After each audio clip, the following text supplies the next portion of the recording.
Hola, bienvenidos a Misterios de la Fe.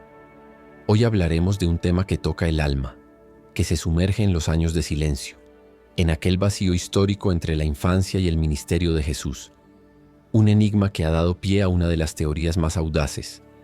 ¿Realmente el joven rabí de Nazaret permaneció oculto en su pequeño pueblo? ¿O sus pies recorrieron los caminos de sabiduría de Oriente hacia la India y el Tíbet? Las Escrituras guardan un profundo silencio. Solo un versículo ilumina y a la vez oscurece este periodo. El evangelista Lucas escribe: «Y el niño crecía y se fortalecía, llenándose de sabiduría, y la gracia de Dios era sobre él». Y más adelante, Jesús tenía unos 30 años. ¿Dónde se forjó esa sabiduría? ¿Dónde se preparó ese espíritu para la misión más grande de la historia? Es en este silencio donde la imaginación y la búsqueda espiritual han tejido su narrativa. Una teoría que sugiere que el hijo del carpintero, en su juventud, siguió las rutas comerciales, buscando la luz que ya ardía en su interior, en los monasterios del Himalaya y en los ríos sagrados de la India. No es una idea para debilitar la fe, sino un misterio que nos invita a contemplar la insondable plenitud de Dios. Un Dios cuyos caminos no son nuestros caminos, y cuyos pensamientos son más altos que los nuestros. Nos adentramos ahora en el corazón de la teoría, en las fuentes que alimentan esta leyenda. A finales del siglo XIX, un mercader ruso y explorador espiritual, Nicolás Notovich, publicó un texto sorprendente, La vida desconocida de Jesús, donde afirmaba que en un monasterio del Tíbet había encontrado manuscritos antiguos que relataban la estancia de un profeta israelita llamado Isa durante sus años juveniles. Estos textos, según Notovich, decían que Isa había llegado a la India para estudiar, que había discutido con los brahmanes sobre la igualdad de todos los hombres y que luego había viajado al Tíbet para profundizar en su conocimiento espiritual. La historia es fascinante.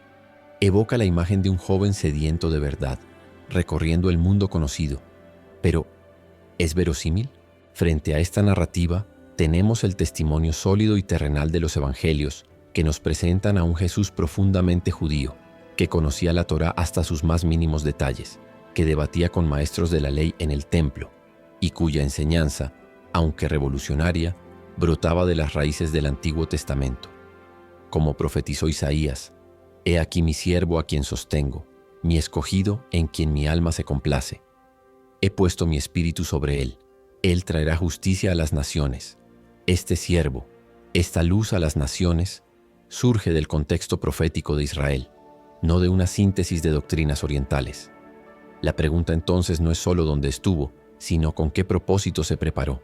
Para entender este misterio, debemos distinguir entre el Jesús de la historia y el Cristo de la fe. El primero es un hombre de su tiempo, un judío del primer siglo. El segundo es el Verbo eterno, el Hijo de Dios. La teoría del viaje a la India a menudo mezcla estos dos planos, buscando explicar la divinidad de Cristo a través de influencias externas. Pero el Evangelio de Juan nos presenta una verdad que trasciende el tiempo y la geografía. En el principio era el Verbo, y el Verbo era con Dios, y el Verbo era Dios. La sabiduría de Jesús, su conexión con lo divino, no era un conocimiento adquirido, sino la esencia misma de su ser. Él no necesitaba viajar para encontrar la verdad, porque Él es la verdad. Su humanidad se educó en la tradición de Israel, en la sinagoga de Nazaret, en las Escrituras que leyó y cumplió. Cuando se levantó en la sinagoga y leyó el rollo de Isaías: «El Espíritu del Señor está sobre mí, porque me ha ungido», no citó a ningún sabio hindú o budista. Citó la profecía hebrea que hablaba de él.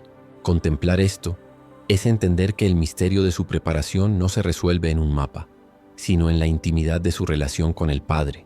Esas décadas en Nazaret, de trabajo callado y oración, fueron el verdadero viaje interior, el desierto doméstico donde forjó su humanidad para la cruz. A veces, queremos hallar a un Jesús exótico, cuando la mayor maravilla está en que la eternidad se encarnó en la cotidianidad de un pueblo pequeño, y desde allí redimió al mundo. Es innegable que al observar algunas enseñanzas de Jesús, encontramos ecos que resuenan con sabidurías orientales. La compasión, el desapego de lo material, la importancia de la paz interior, son valores universales que el alma humana intuye, independientemente de su cultura, pero de ahí a afirmar una influencia directa, hay un abismo. Jesús dijo: Bienaventurados los pacificadores, porque ellos serán llamados hijos de Dios. Esta bienaventuranza encuentra un paralelo en el deseo de paz de otras tradiciones, pero la radicalidad de Jesús, el núcleo de su mensaje, es único. Nadie tiene mayor amor que este, que uno ponga su vida por sus amigos. Y no solo lo dijo, sino que lo hizo. El amor crucificado, el perdón al verdugo, el sacrificio como acto redentor. Esto no es una filosofía, es un evento histórico y salvífico. Mientras que muchas tradiciones espirituales buscan la iluminación a través del esfuerzo personal y la disolución del yo, el Evangelio proclama la gracia, el don inmerecido de un Dios que viene a buscarnos, que se entrega por nosotros. La cruz no es un símbolo de equilibrio cósmico, es un altar de amor sacrificial, es la respuesta a la profecía del siervo sufriente. Mas él herido fue por nuestras rebeliones, molido por nuestros pecados.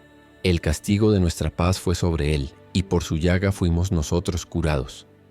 Esta es una melodía distinta, una revelación que rompe los esquemas de la mera sabiduría humana. Para entender a Jesús, debemos volver nuestra mirada a la historia de la salvación, al hilo de oro profético que recorre el Antiguo Testamento. Cada paso de su vida cumple una promesa, cada palabra resuena con los salmos y los profetas. La teoría del viaje a la India, por fascinante que sea, rompe esta cadena divina, este diseño revelado.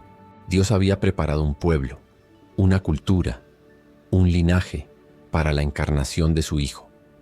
Jesús es el nuevo Adán, el nuevo Moisés, el hijo de David. Cuando el ángel se le aparece a José, le dice: «Y llamará su nombre Jesús, porque él salvará a su pueblo de sus pecados». Su pueblo, Israel, es el contexto inmediato de su misión, aunque su salvación se extienda a todos los confines de la tierra. Miqueas profetizó que el Mesías nacería en Belén, Oseas que sería llamado de Egipto, Isaías que crecería como un renuevo en tierra seca, en Galilea.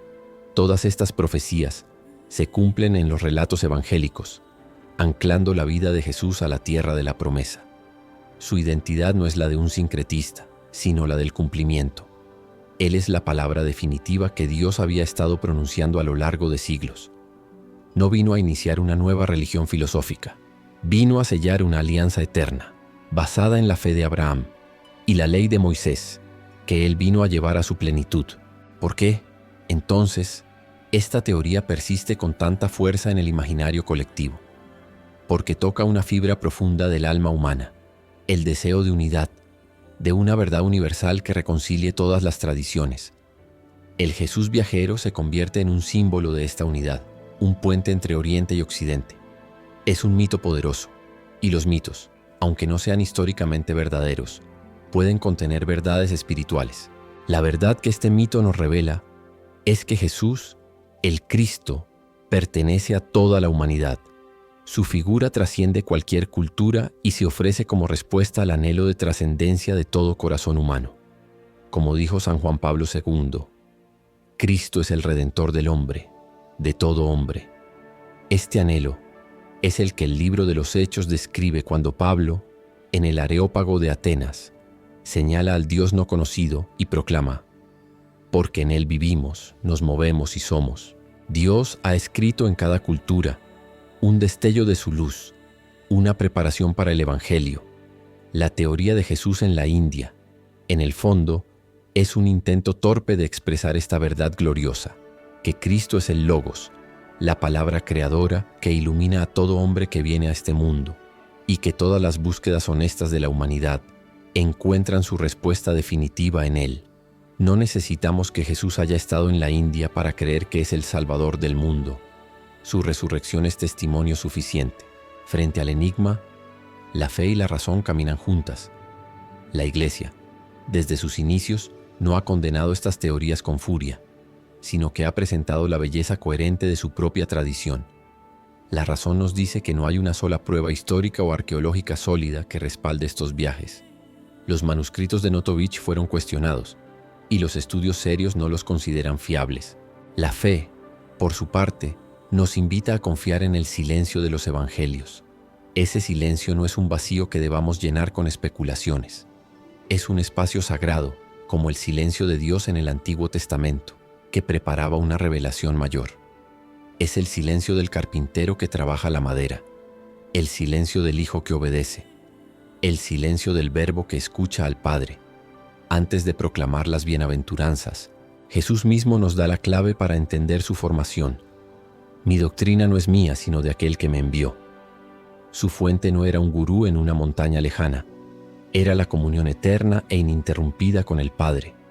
Esta es la verdadera doctrina secreta, no oculta en monasterios remotos, sino revelada en la intimidad de la Trinidad y ofrecida gratuitamente a través del Espíritu Santo, que nos guía a toda la verdad. Llegamos al final de nuestro viaje, no a través de los Himalayas, sino a través del misterio de la fe. La teoría de que Jesús visitó la India y el Tíbet nos desafía, no a reescribir la historia, sino a profundizar en lo que realmente creemos. ¿Creemos en un Jesús cuyos límites podemos trazar en un mapa? ¿O creemos en el Cristo cósmico, presente desde el principio de la creación, cuyo espíritu sopla donde quiere? La respuesta no está en los caminos que pudo o no recorrer, sino en el camino que Él mismo es.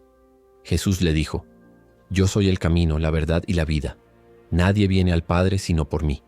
Este yo soy nos remite a la autorrevelación de Dios en la zarza ardiente. Es una afirmación de identidad divina, eterna y universal. Quizás la lección más profunda de todo esto es que nuestro anhelo de un Jesús más grande, más universal, ya está satisfecho en el Jesús de los Evangelios.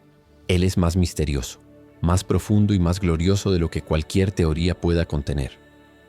En su humanidad, redime lo local, lo concreto de Nazaret, y en su divinidad abraza el cosmos entero. No necesitamos buscarlo en tierras lejanas, porque Él mismo prometió: «He aquí yo estoy con vosotros todos los días hasta el fin del mundo». Gracias por acompañarnos en Misterios de la Fe, en esta exploración del alma y la historia. Que el Señor te bendiga, te guarde en su amor y te conceda la paz que sobrepasa todo entendimiento.